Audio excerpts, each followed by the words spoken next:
Beat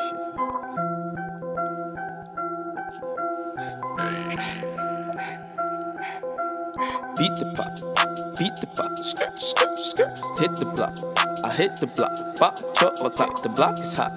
The block is hot, yeah, them boys is out, but we don't stop. We getting money, fuck they talking about. Don't you go find the drip, I don't stick in the whip.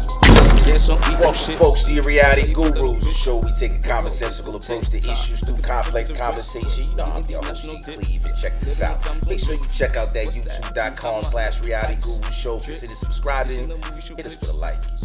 Really feeling frisky. Hit us with a share. Because we got a dope show for you today, folks. Listen, man, my guest today is the beautiful, intelligent, check out on IG, Miss Goddess of the Land. Hey, Goddess, what's going on with you, darling? How are you this morning? Or let's say this evening. How are you? I am doing lovely. Now that I'm here with my brothers, finally connected with y'all. Finally. Feeling good about it. That is a fact. Also, I got my brother, Ye's Way. Yay, what's going on with you this evening, man? How you feeling? Man, all is well. Let's get it, G. Cleve. Goddess, let's go. Okay, so Goddess, do me a favor, man. Before we get in really deep, because I don't want to screw anything up, go ahead and tell the people what you specialize in.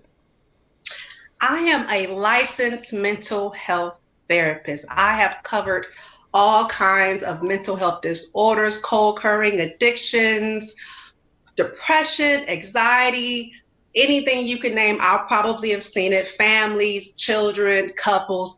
I've been through it all, so specialized. I don't really know what to tell you. I'm kind of what I call an eclectic therapist. I had covered everything. So everybody needs some help. So I'm not going to limit my abilities and my services to just one group of people. So I'm also a certified life coach. So the reason why I kind of bounce between those two is because there's a lot of, legalities that come with being a licensed mental health professional. I can only practice in the state of Maryland. Mm-hmm. So I decided, again, why limit myself? So I've decided to become a certified life coach. So that way I can broaden my demographic to helping everybody with an array of issues, not just in one state, because everybody needs some help. Mm-hmm. So I'm trying to give it to everybody who needs it. Right. Well, we do know that you have that the IG page, Goddess of the Land. Again, folks, make sure y'all check that out. You do some dope things with some like mental health, specific days for males and females. So what is it? Mental health Mondays for the males and Wednesdays for the females? Is that what it is? Yes, you got it. Yeah, dope. So folks, man, if y'all want to get a little something, fellas on Mondays, females on Wednesdays, make sure you check Goddess of the Land out, man, on our IG page and get some of that good stuff. Also, let's get into your YouTube thing. Finally, UTV. I actually have checked out a couple of your videos up there. Saw one in particular. Before we get into the one that I want to focus on, I want to talk about a podcast that you were on. I don't remember exactly the name, but what was memorable about the interview was you threw out a statistic. Correct me if I'm wrong, but I think you said about 16% of the individuals in this country who identify with Black or African American have a diagnosable mental illness. Yes, I was on the Wake Up Radio. That was the name of the podcast. Mm-hmm. Y'all ever want to go check it out? There's the link in my bio on my YouTube page, on my Instagram, Goddess of the Land. Mm-hmm. So yes, you are right. 16%. And this is for the demographic of Black people, mm-hmm. African Americans, mm-hmm. that are diagnosed but aren't properly diagnosed. Mm-hmm. In addition to that, there's probably a little bit over a quarter of that, about 25 to 30%, roughly at this point right now, 2019, of Black people who do qualify to be diagnosed for a mental health disorder, but go undiagnosed because they cannot find a therapist that they are able to connect with who are able to diagnose them correctly. Mm. A lot of the times when you meet with a person of non-color and you are a Black person, they cannot connect with what you're going through, and they do not understand the aspects of what the symptoms look like for us. Symptoms for us look differently. Mm. how those symptoms come about look differently. And when you talk to a white person or any other person outside of your race, when it comes to mental health, it is totally it's not, they're not able to connect with you that way. They can't link together the symptoms and what's actually going on in our life. So that's a big issue that comes with mental health and people actually going to get help, is that they don't have enough trust to go and see somebody outside of the race anyway. And then on top of that, they're misdiagnosed, which also kind of goes against the defeat of getting the help that they need. So, so now how how accurate do you think that 16% is? If it's possible that a lot of these people are being misdiagnosed, is it possible that people are being diagnosed with mental health illnesses and there's really nothing wrong with them? Is that a possibility? Me being a Black person, I think we all have a little PTSD at best. Indeed, at best. Indeed. Okay. So far as other issues, I think all those, anxiety, depression, all that comes from our environment, socioeconomic issues, things like that. So the 16%, given the fact that about Black therapists, there's probably maybe 30% of Black therapists are actually practicing throughout North America alone, just 30% of us, seeing millions of people who are diagnosed every year. That 16% has got to be, to me, if you ask me, it's not as accurate so far as a diagnosis. I'm pretty sure at least half of that are misdiagnosed Black men and women. Because I started thinking about, your Dr. Umar Johnson, how he used to talk about how this whole ADHD and ADD is bullshit. You know what I'm saying? And I'm wondering if a large part of that 16% are these kids who are considered ADHD or whatever that is. How do you feel about the ADHD and the ADD? Do you think that's bullshit? Like what Dr. Umar was suggesting, or there's something to it?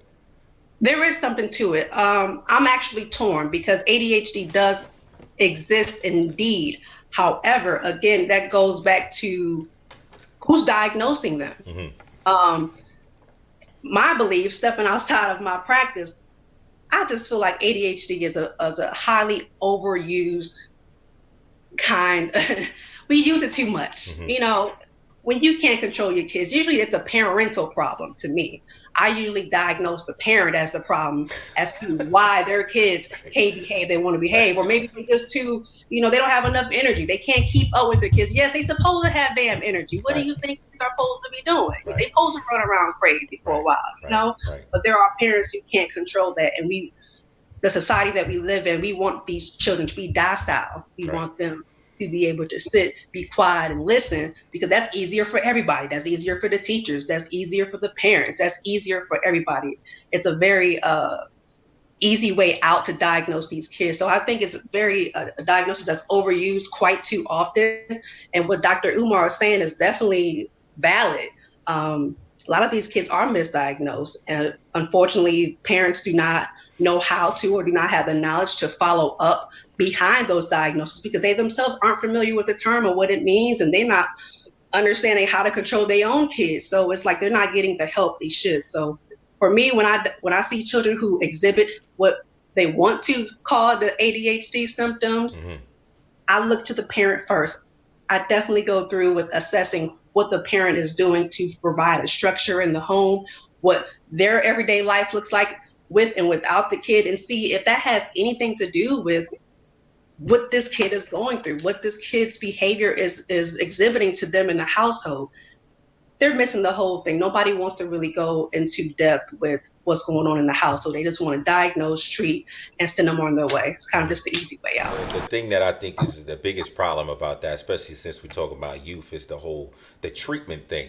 I'm not big on medication, right? I like me personally, like if you ain't been, if I didn't know about you for the last 20 years, like a Tylenol, or aspirin or something, like I'm so afraid to even, so with the misdiagnosing, possible misdiagnosing of these children, the treatments, some of these medications that they're giving them, what do you think about that? Like, I don't know if you can prescribe medication or anything like that. But when you start coming across, you know, I don't know if you treat children or whatever, but if we're talking about the topic about ADHD and ADD, like what would your recommendation be? Like, it seems like these physicians are just, let's throw the medication to them first, as opposed to doing some other alternative methods. And so, well, what would you do in a case, as far as the, you know, you see a child who they considering is diagnosed with ADHD? Like, what would your treatment be, so to speak?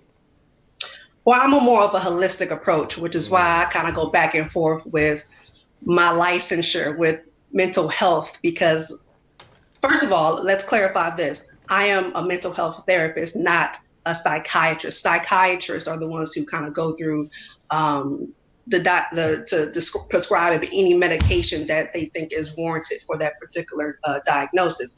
I don't do that. Okay. I never wanted to. I just don't believe in it. I like to try more holistic approaches. However, if I do come across a child that is severe enough, because like I said, ADHD does exist, but only to the keen eye of a good therapist who wants the best and not looking for meeting quota, because that happens in therapy or what have you. If they're not worried about that, then they'll direct them to the right people who are going to get them help. Now, there are holistic ways to go about treating a child who does have ADHD. I actually did, there's a YouTube channel I did some months ago regarding different supplements you can actually use, and that have also helped with my son, because he had an attention problem for a while early on. And there was some real herbal holistic methods that I actually went ahead and tried on him, and it worked. He focused a lot more, but people don't, therapy isn't meant to go that route. Mm-hmm. They're all going the money route, which is medications. That's the money, right? You know, so nobody's going to recommend, hey, go to a holistic doctor and see what they can tell you. They're not going to do that, because that's taking away their money. Indeed. You know, so there are holistic ways to do that. Folks, youtube.com/reality guru show. We sitting here with Goddess of the Land, and we getting ready to turn things up because I'm not gonna play around. We got her here, and we're gonna get into a couple of things. Again, I referenced your YouTube channel, Finally You TV. I actually saw a video up there that went into absent Black fathers. Very, very, very touchy subject. For me, you know, I came up through the crack era, and individuals, family, distant, close friends, succumbed to some of the bullshit that came with those times. When you start thinking about the absent Black fathers and what the crack era has done to the Black family, when you start seeing, you know, some of the children that come from some of these situations being raised just by their mothers and stuff like that, and you start seeing, like, you know, some of the trauma and stuff that they're going through, when you speak to them, man, how was that experience, man? You know, this is a personal topic for me, also, because my father wasn't involved as much as I would have liked him to be. And the flip side of that is, although he wasn't involved in my life, he was involved with raising another child who was a stepdaughter who didn't have her father in her life. So it's, you know, I've seen a cycle of it. I'm not saying I have never seen anybody or seen children who haven't been in a two-parent home, but like you said, coming from the era that we come from, it's not something we've seen all the time. However, I have seen a percentage-wise a dip in those numbers from kids who live in two-parent, one-parent households. So when I do speak with children, and many of my youth that I talk to or who have been clients of mine, whether through therapy or through life coaching, a lot of their issues do stem from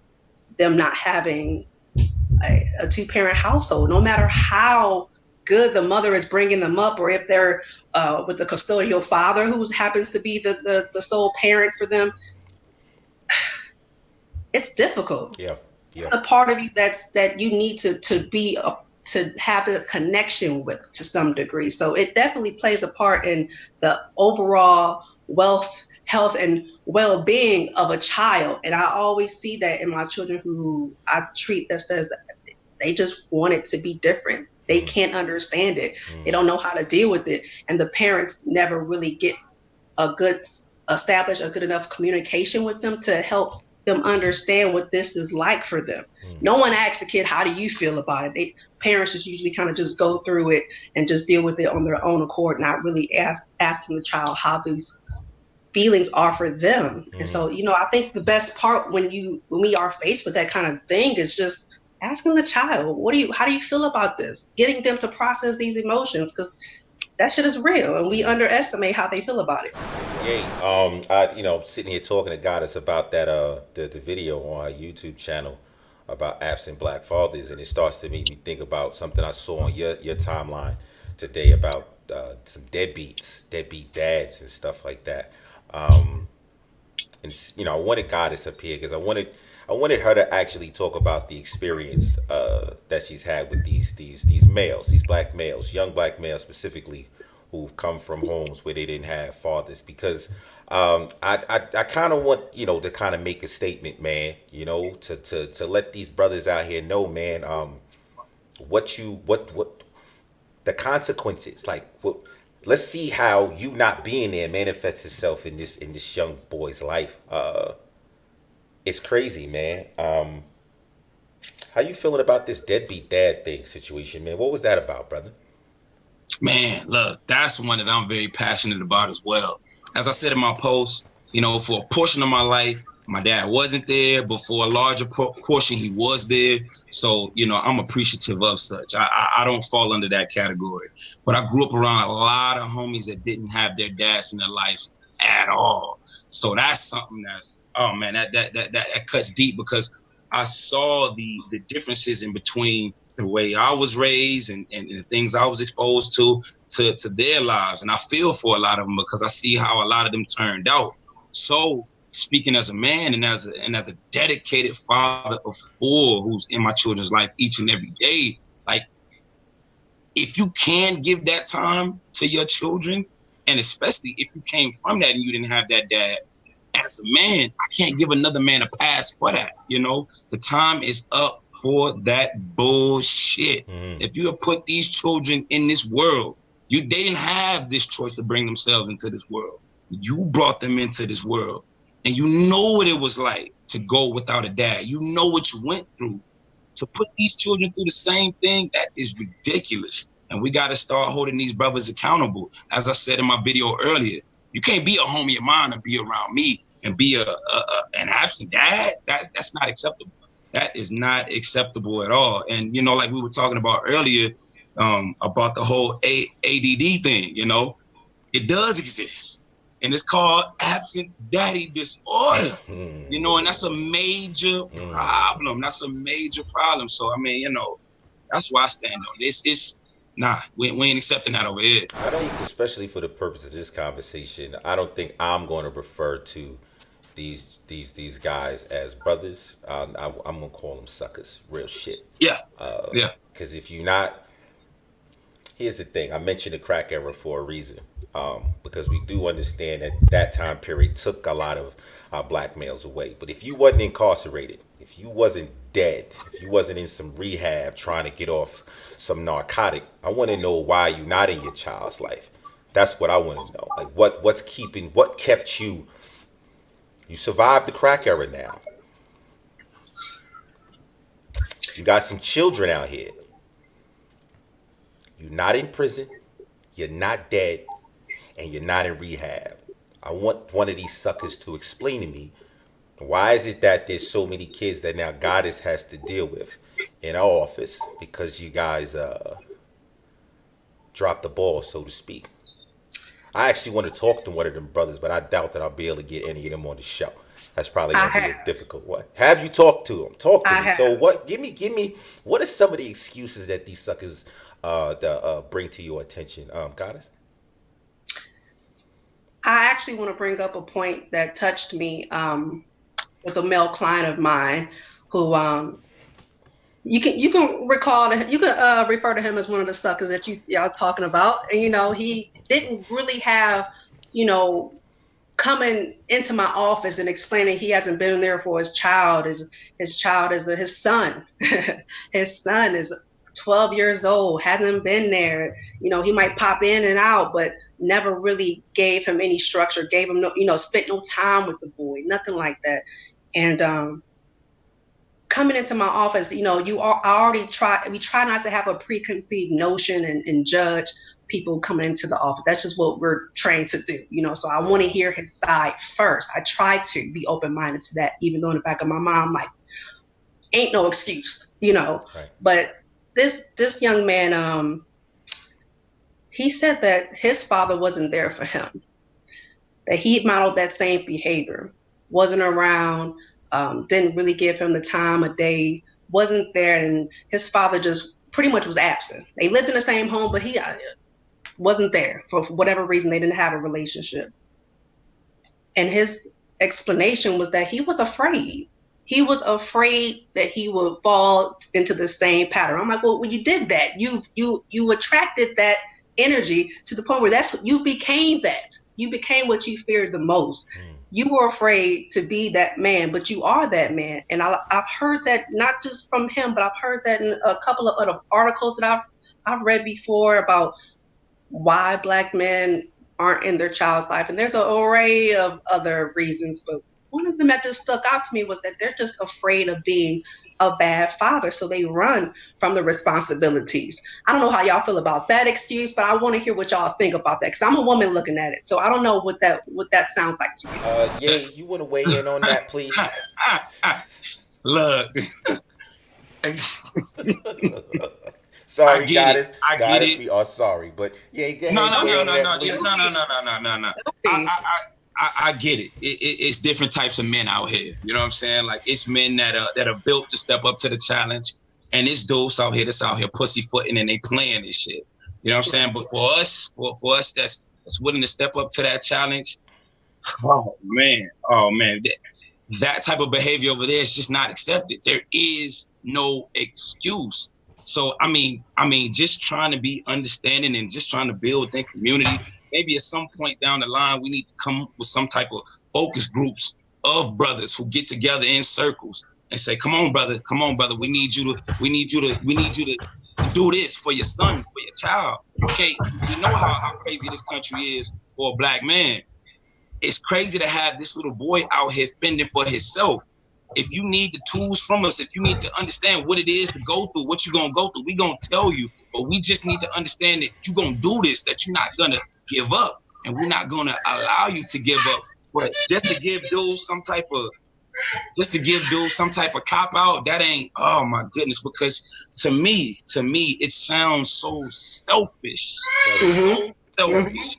So selfish that you could go through that, and you know that pain, and you put that young man through that. That's crazy, and it shows that these type of brothers don't understand the value of a life, don't understand the value of fatherhood, and that shows the breakdown in our community if they weren't taught that, which is very important, man.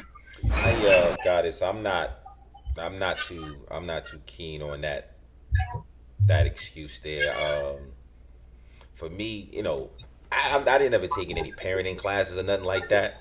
I don't claim to be the best parent. I'm gonna tell you the truth. When my son was first born, at 24, I didn't know shit about being a parent.